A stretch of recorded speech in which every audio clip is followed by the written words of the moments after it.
سڵاو لە بینەرانی بەڕێزی کەناڵی بکەی فۆم کاتتان باش لەگەڵ چالاکوانێکی مەدەنیام کاکە سامناک. کاکە سامناگە خۆ بەخێر بێت. سپاس دەکەم کاک شێمەژیان، سپاس بۆ دەرفەتەی کە پێتان بەخشیوم لە کەناڵە جوانەکەتان. سپاس بۆ ئێوەش کە ئەوڕۆ لێرەکانە کۆبوونەوە و بتوانین گفتوگویەکی جوان و چالاکانە پێشکەش بە هەموو بینەران بکەین ئەوڕۆکان. یاخوا بەخێر بێت. سپاس دەکەم. تەندروستی و چوانە وەسع باشە؟ لەخوا بەزیاد بێ. سپاس بخوا زۆر باشین. یاخوا بەخێر بێت. سپاس دەکەم، مەمنونم. من خۆم شایەتیت بۆ دەم. بەڵێ. لە هەموو خۆپیشاندانەکانە ئامادەیت. بەڵێ. ئەو خۆپیشاندانە ئەیکەی زۆر بەتونی، یعنی حەماسات ئەەکەیت وتارە دەیت، هۆکاری بۆ چێ گەڕێنیتەوە؟ هۆکارەکەی ئەوەیە کە ئێمە باوەڕ ناکەم زۆر تۆندیش ببین لە قسەکردنەکانماندا، لە گفتوگۆکانمانە، لە پەیامەکانمانە. هۆکارەکەی بۆ دەگەڕێنەوە کە ئەو هەموو زوڵم و ستەمەی کە دەرحەق بە ئەو هەموو برا کوردانەمان دەکرێن لە هەرێمی کوردستان لە وڵاتی عێراق، ئەو هەموو نائەدالەتی و ئەو هەموو گەندەڵی لەوێ هەیە.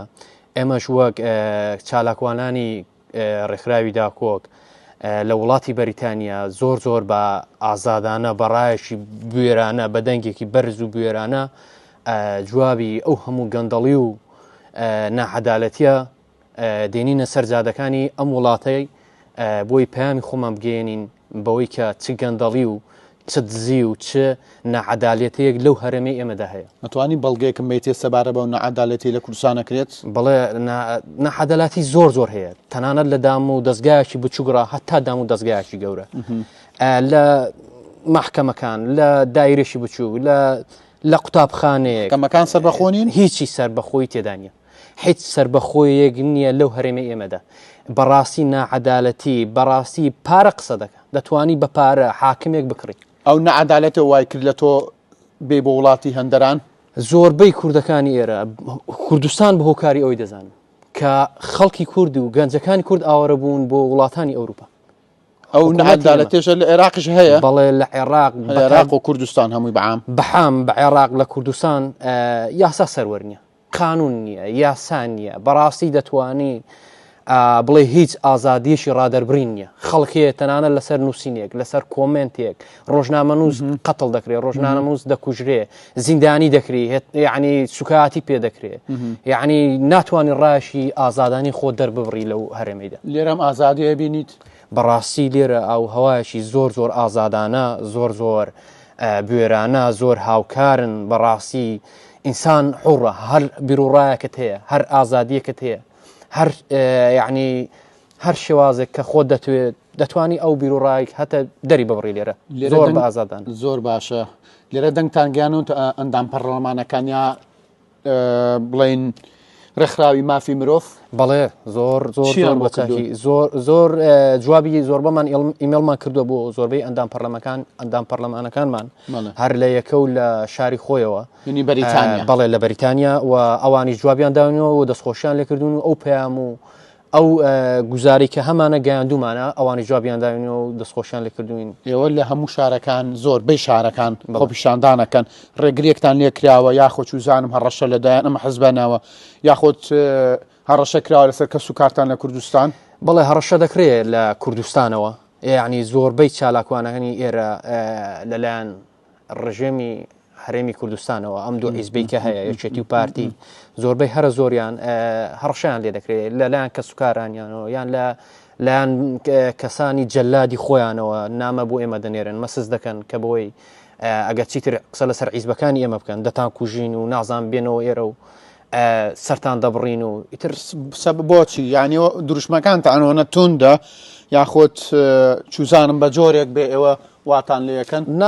بە هیچ شێوازێک دروشمەکەمان نییە. ئێمە بەرگریکردنی ئێمە لەو زوڵمستەمەی کە لەو خەڵکە بەکە لە ئێستا لەو زوڵمستەمەی کە لە کوردستان دەکرێت، موچە نیە، مەعاش نیە، کارەبا نیە، ئیش نیە، هەلیکار نیە، دامەزراندن نییە، بەهۆی ئەو هەموو گەندەڵ و فەسادی کە لە هەرێمی کوردستان هەیە، بەهۆی ئەو جەلادی کە دایانناوە، ئەو زوڵمستەمەی کە لە خەڵک دەکەن.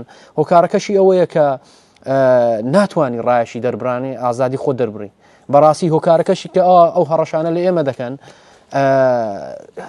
دەست لەسەر ئەو کەیسی و ئەو گەندەڵانەی ئەوان دادەنین کە دەیکەن، لەبەرەوەی ئێمە گەورەی دەکەین، زاقی دەکەینەوە کە ئەوە هەڵەیە، ئەوە گەندەڵیە، ئەوە نائەدالەتیە، ئەوە ناسەربەخۆیە لەو هەرێمی ئێمەدا دەکرێت. کاک سامناک لە دوان پرسیارمانە بۆ جەنابەت تۆ لە کوردستان مشکلت هەبوو یا کێشەت هەبوو قەزەیەکیت هەبوو بۆچی نەچووی بۆ عێراق یەکێک لە شارەکانی عێراق لەوێ دانیشی یاخود بچیتە شوێنێکۆ دەزای چۆنە کاکە شەیموژیان لەبەرەوەی هیچ ئەمن و ئامانەتێک نییە لە عێراقدا دەدۆزنەوە یعنی حکوومەت سەرۆکوەزیرانەکەی عێراق چییە کووردە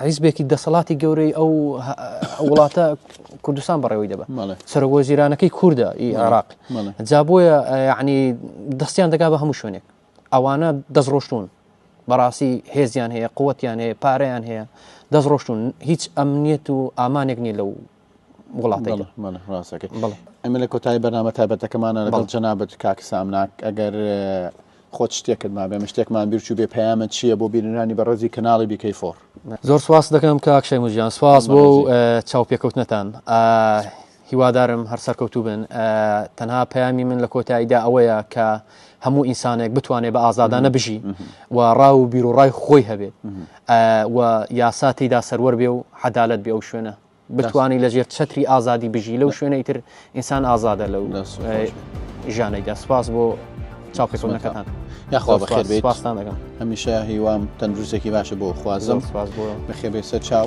سپاس بۆ بێریتان سپاس بۆ کەناڵە جوانەکەتان سپاس دەکەم زۆر سپاس بۆ بینرانی بەڕێزی کەناڵی بیکەیفۆر دانیشن بەخۆشی و لەگەڵ کەسایەتێکی دیکەی چالاگوانێکی مەدەنی ئەتان بینمەوە بەخواتان دەسپێرم شەو شەوگاتان شان